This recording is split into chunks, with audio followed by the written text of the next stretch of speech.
Introduction. The land between worlds. There are places on the map that cannot be called just countries. They are like bridges between eras, like knots where the destinies of civilizations intertwine. Turkey is one of those places. It lies between Europe and Asia, between East and West, between worlds that for centuries could not agree, and therefore fought. Armies passed through this land. Trade routes crossed here.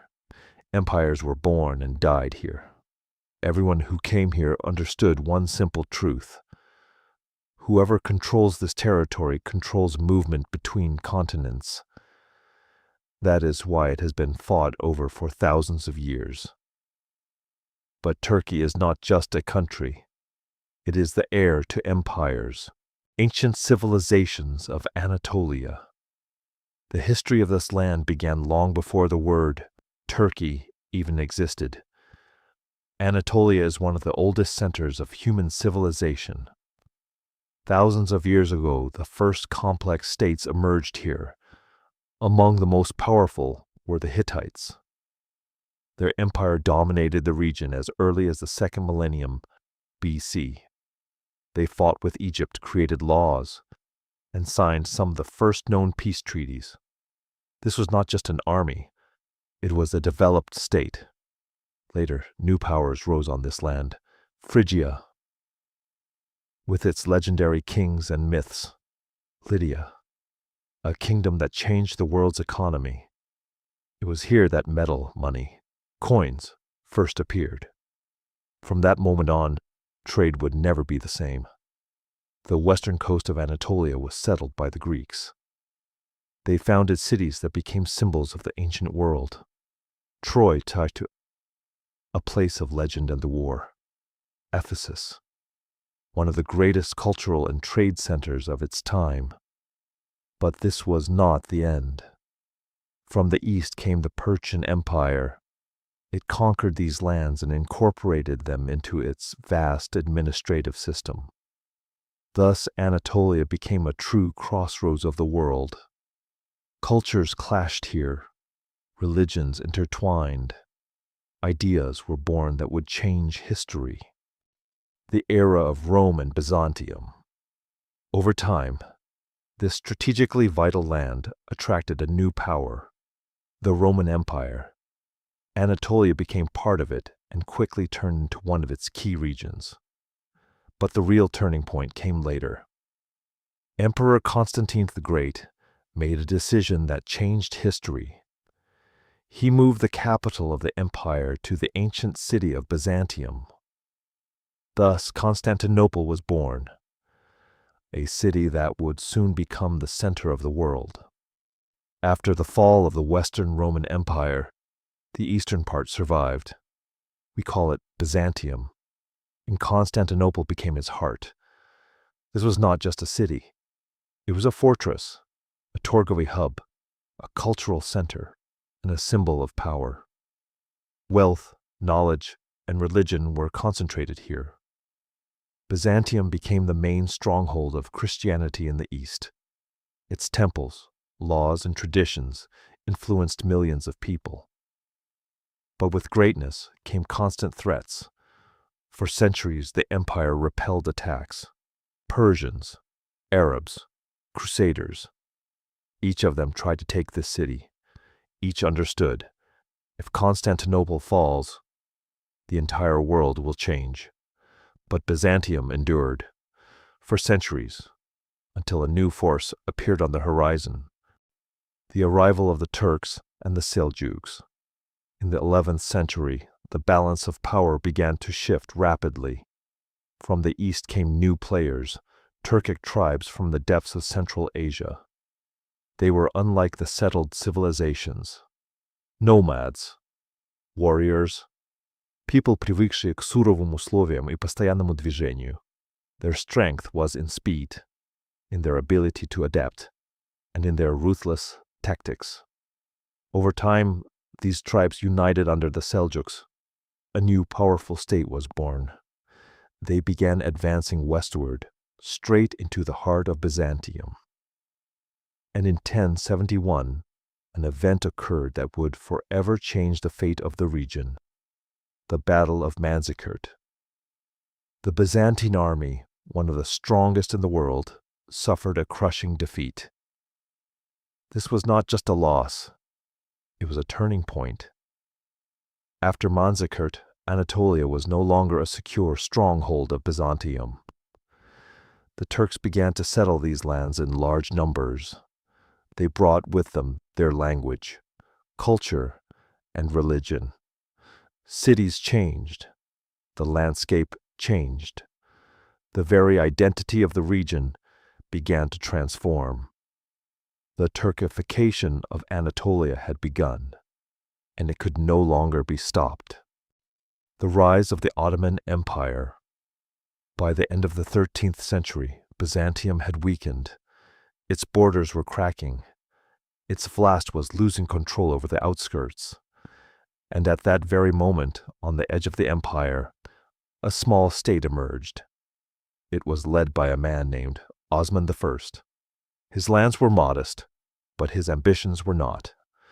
Osman began to expand, slowly, methodically, without unnecessary noise. He captured cities, ukreplal svoju vlast, and laid the foundation of a new state.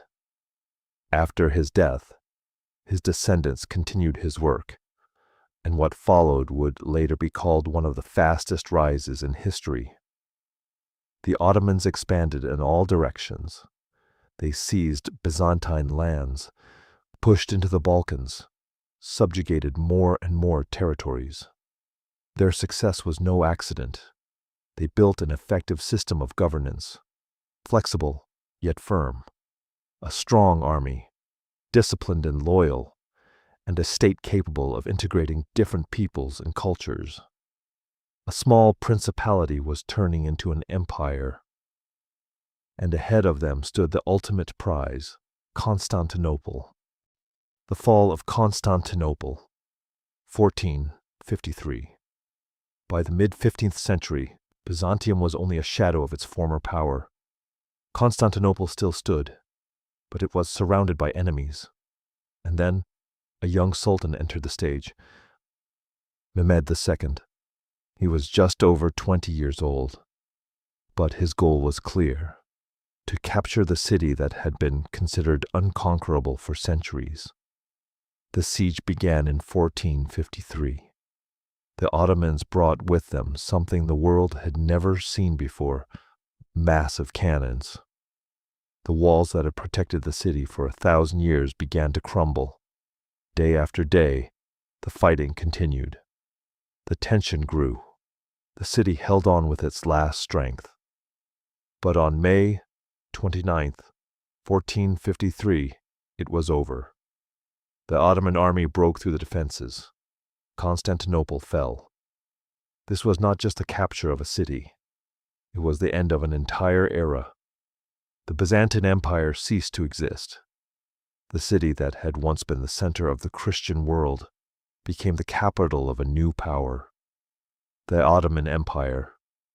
From that moment on, the balance of power in the world changed forever.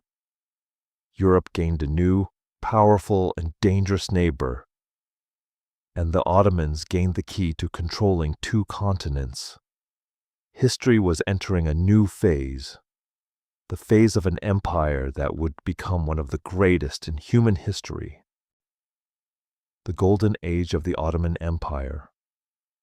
After the fall of Constantinople, the Ottoman Empire began to grow rapidly. It was no longer just a regional power. It became the center of a new world, and it reached its peak under Sultan Suleiman the Magnificent. His reign is known as the Golden Age.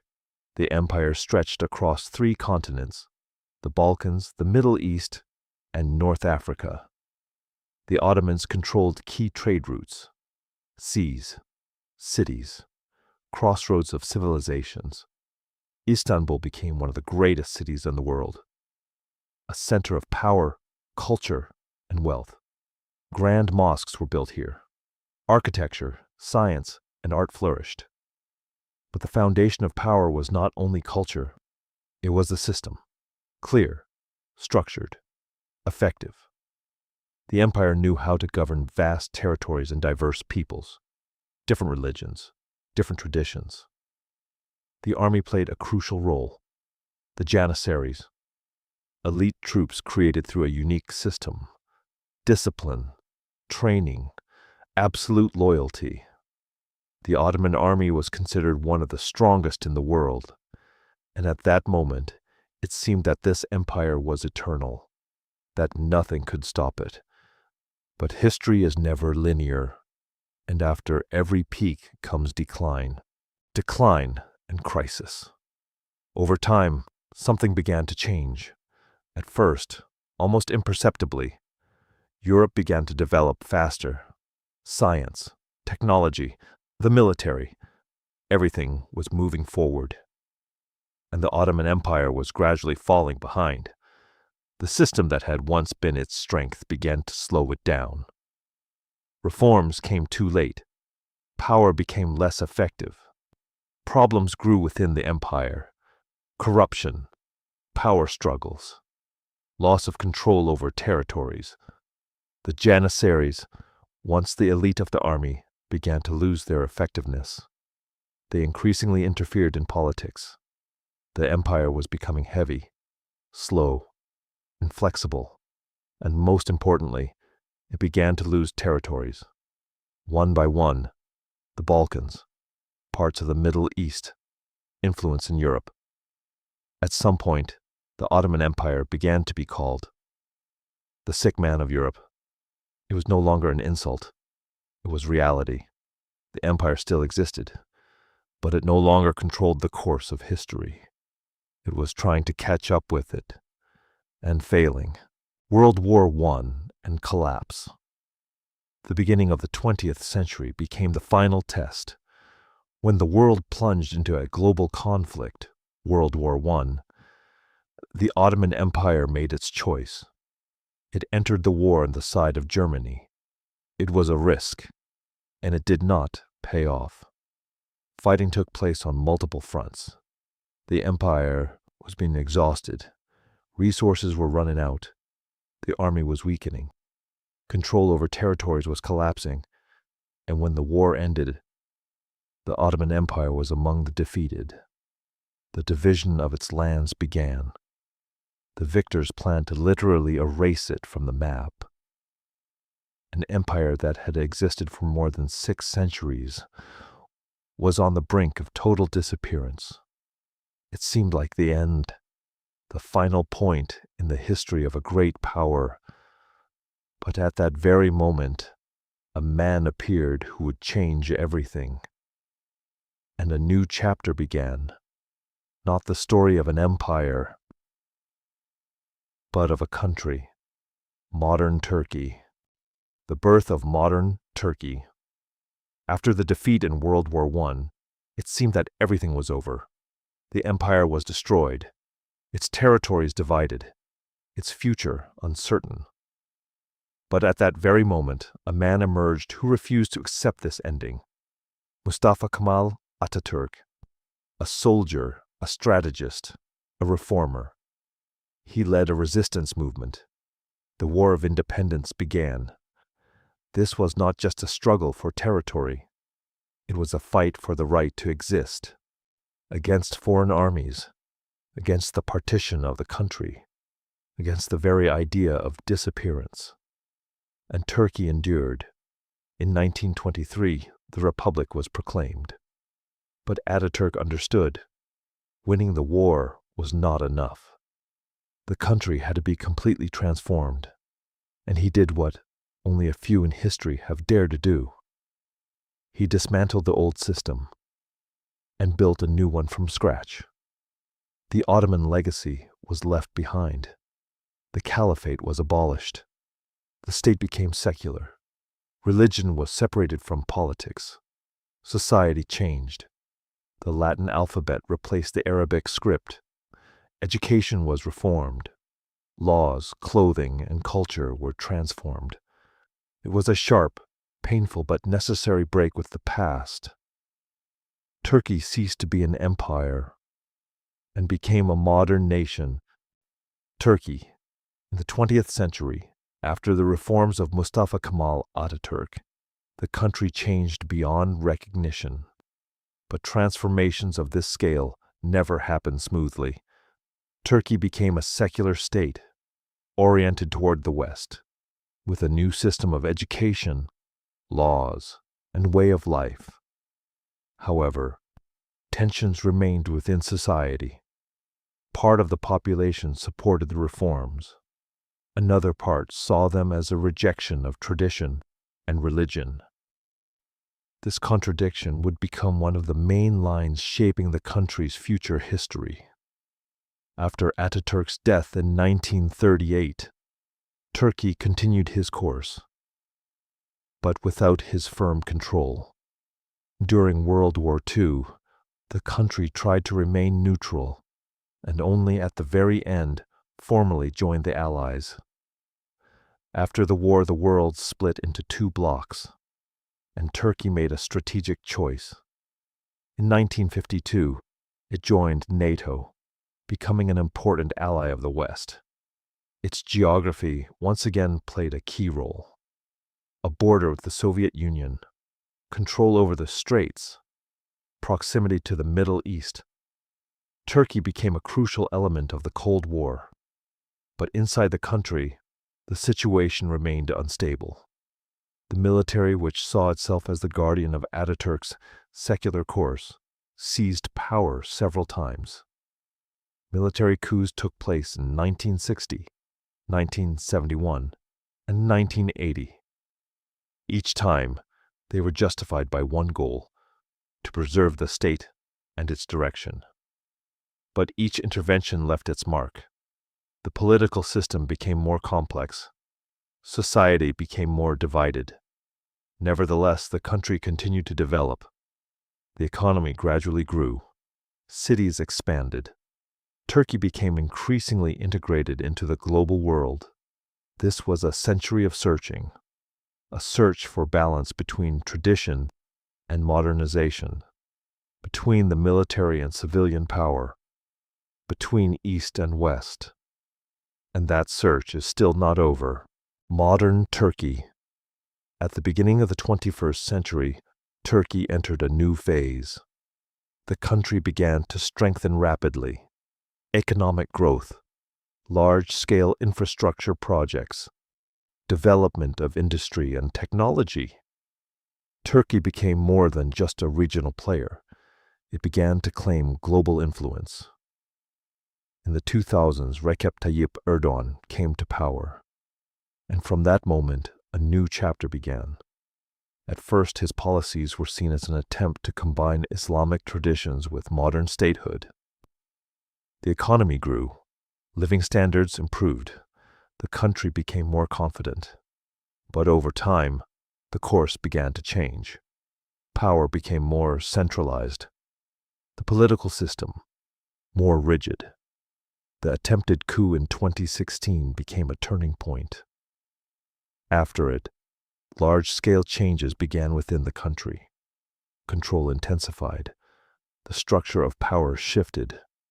The role of the president increased significantly. On the international stage, Turkey has pursued an increasingly independent policy.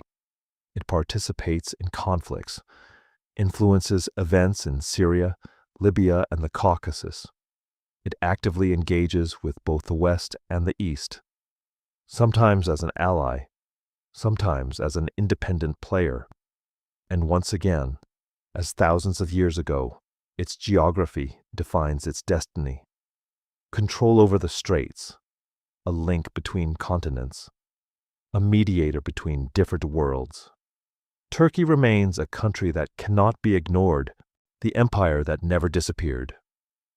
The history of Turkey is not just a sequence of events. It is a story of power, the power to adapt, to change, to survive. On this land, civilizations rose and fell.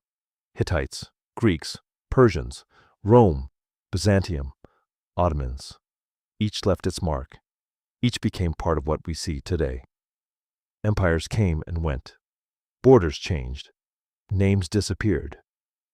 But the essence of this land remained. A bridge between worlds. a place where interests collide, where conflicts are born, and where the future is shaped. Modern Turkey is not just a state, it is the result of thousands of years of history, layers of culture, power, and struggle. And perhaps the greatest paradox is this: the empire here did not truly disappear. It simply stopped being called an empire. But its influence, its character, its drive to stand at the center of events remained. And that is why the story of Turkey is still not finished.